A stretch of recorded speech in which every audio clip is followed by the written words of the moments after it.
It was a cold Saturday in January 1970 when Leeds United rolled into Stoke-on-Trent.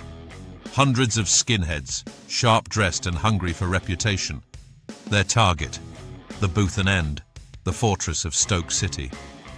What followed wasn't just another terrace scrap. It was a battle that nearly cost lives. The crush, the chaos, the fear. This is the story told from both sides, Leeds and Stoke, of the day the Boothen End fell and the barriers came down. Let's hear the stories. First, we have Leeds service crew member Steve, who told us, "We'd been talking about it all week. Stoke away, the Boothen End. Word had gone round in the boozers of Beeston and Holbeck that we were going to take it. Not just stand in the corner like we had before, take it proper. Leeds were top dogs then, and the away lads were travelling everywhere, proud, sharp, and up for anything. The morning of the game was freezing, that sort of biting January cold that cut through your sheepskin. I was 17, fresh head shaved, Ben Sherman under my Crombie, and a red and white scarf nicked off a Sunderland lad a few weeks earlier wrapped tight round my wrist. There were maybe 300 or 400 of us on the train from Leeds, a mixture of faces from the pubs, a few older lads, and a pack of younger skins like me.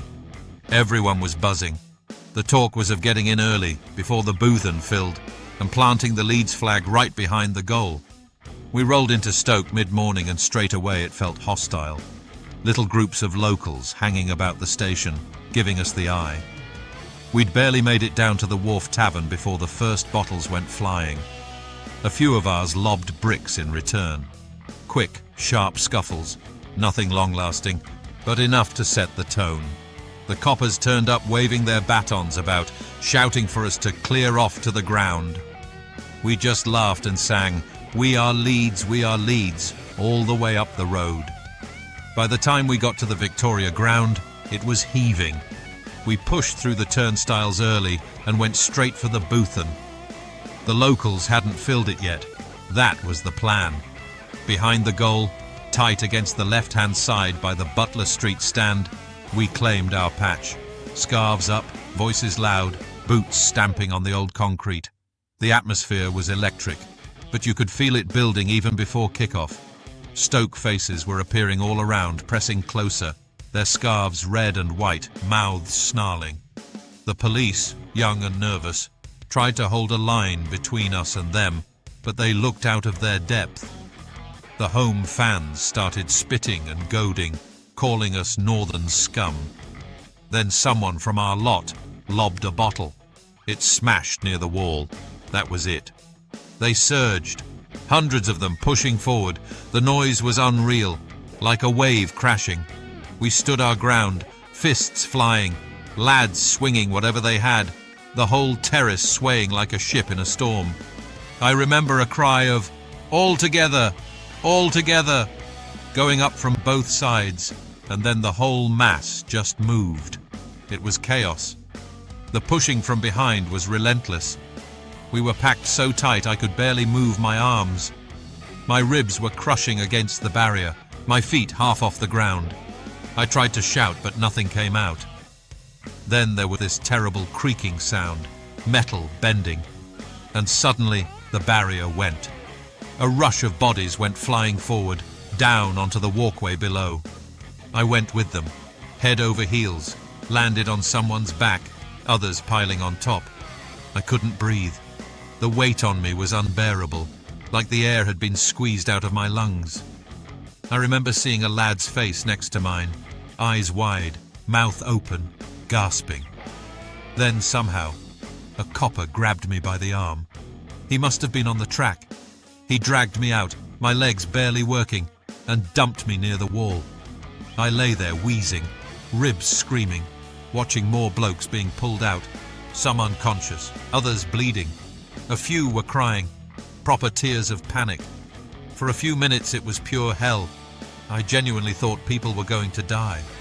When I finally stood up, the barrier was gone, twisted metal and splintered wood scattered across the terrace. The match was still going on, unbelievably. I could see stretchers being carried away, lads limping, police everywhere. Later I heard some of ours ended up in North Staff's hospital, faces black and blue but still grinning for the cameras. Mad times. After the final whistle, Dennis Smith nicked a late equaliser for them. It kicked off again outside. We were seething, half from the draw, half from what had happened. There were Stoke mobs waiting down every side street. We stuck together, maybe 100 of us, marching back toward the station. Bricks started flying.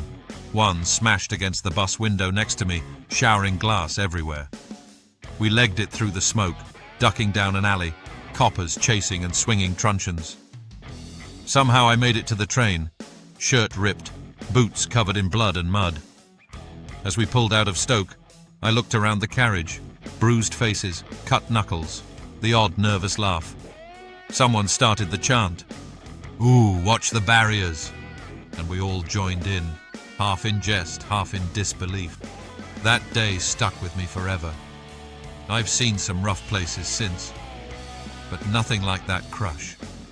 I came within seconds of dying on that terrace. If that copper hadn't grabbed me, I'd have been another name on the casualty list. Football changed after that, slowly, bit by bit. But back then, it was just another Saturday, another battle, another scar. Leeds on tour. The Boothen tried to break us, and nearly did. Stoke Naughty 40 member Carl told us. I remember it like it was yesterday. You could feel it in the air that morning. Tension. Word had spread all week that Leeds were coming down mob-handed, hundreds of them, intent on taking the Boothen End. For us locals, that was like a red rag to a bull. The Boothen was our patch, our pride. No one came down from Yorkshire to plant their flag behind our goal, not without a fight. Me and the lads, Mick, Tommy and my cousin Dave, met up in Hanley early, pint in the Wheats Heath to start the day. The talk was all Leeds, how they'd bricked the Wharf Tavern earlier that morning, how they'd been strutting around the town centre giving it the big "I am." That wound us right up. We weren't a big city like Leeds, but we had our own, and we'd stand our ground. We got to the Victoria ground about an hour before kick-off. The Boothen was already filling up. You could spot the Leeds mob straight away. Skinheads in crombies and sheepskins, boots shining, eyes scanning. They'd sneaked in early and taken a section near the Butler Street stand. We could see their scarves up, their chants echoing around our end. I remember Mick saying, "Not a chance they're keeping that." The police tried to stand between us. Young lads barely older than some of us. But they looked nervous, shifting from foot to foot, trying to hold back two waves of hatred. The Leeds lot was smirking, giving us the finger, one or two spitting toward us. Then someone near me yelled, "All together!" and the push started.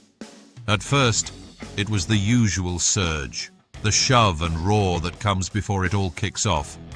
But this time, it didn't stop. The whole terrace seemed to move as one, a living beast made of hundreds of angry bodies. I was halfway up the terrace when I saw the front lads go down. The barrier buckled like a tin can. Then it was pure panic. Screams, shouts, the sound of boots on concrete.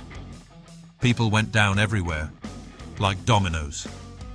I remember a young lad, couldn't have been more than 16, pinned on the ground, face purple, eyes rolling. I grabbed him by the shoulders and tried to haul him up, but he was wedged under two others.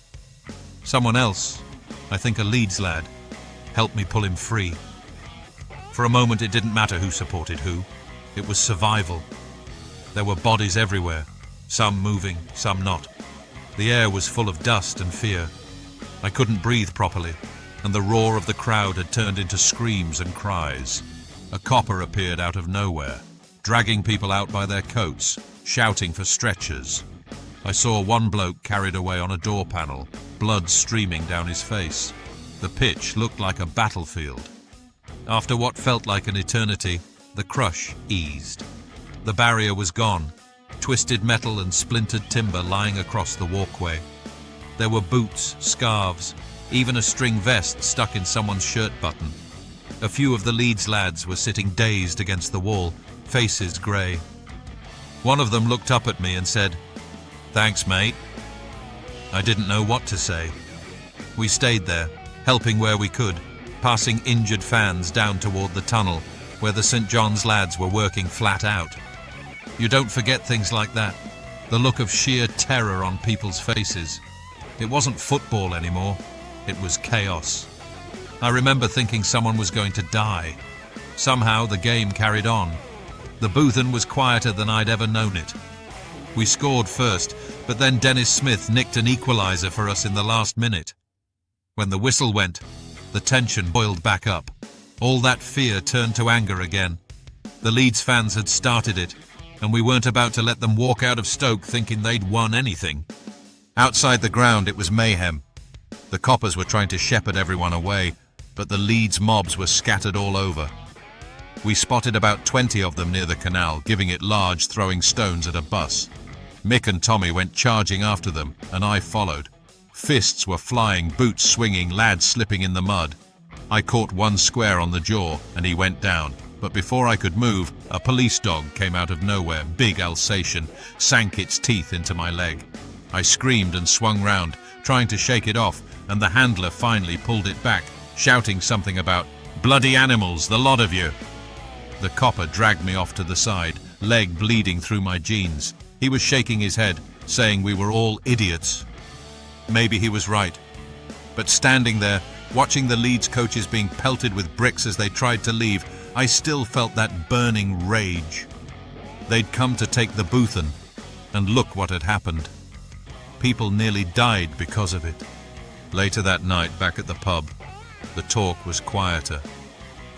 We'd heard some of the Leeds fans were in hospital, one with a busted collarbone, others with broken ribs. No one celebrated it.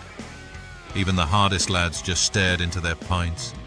The fight had gone out of us a bit. I kept seeing that kid's face in the crush, the one I'd pulled free. Every time I closed my eyes, it was there. For weeks after, the papers were full of it. Pictures of Leeds fans in hospital beds, smiling like they'd survived a war. Maybe they had. The Boothen was never quite the same after that. There was a new chant, "Ooh, watch the barriers." But behind the humour, there was something darker. We all knew how close it had come. Looking back now, it was madness. No segregation, no real control, just raw passion and pride turned violent. But I'll tell you this, no matter how close it came, the Boothen stayed ours that day. Leeds might have tried to take it, but they left battered, bloodied, and lucky to be alive. And me? I've still got the scar on my leg from that dog to prove it. We thank Steve and Carl for their recollections. It's clear that Leeds were definitely in the Boothen in big numbers, but what happened next was symbolic of the 70s, with dodgy terracing and rusty old barriers not fit for purpose. Isn't it a wonder this sort of accident didn't happen more often? Anyway, thanks for watching. And here's the added bonus. Quick modern-day version of both hooligan firms. Enjoy.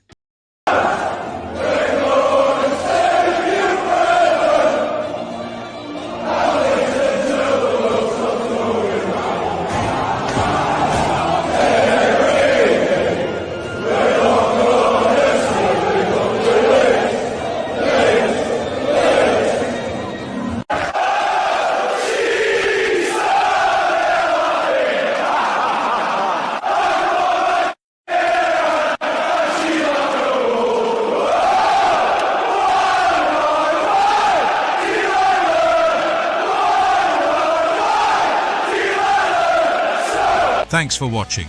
Please leave comments if you remember this match and the incident. Also, please like, share and subscribe, as it really helps our channel grow to give you bigger, better content. Until the next video, bye for now.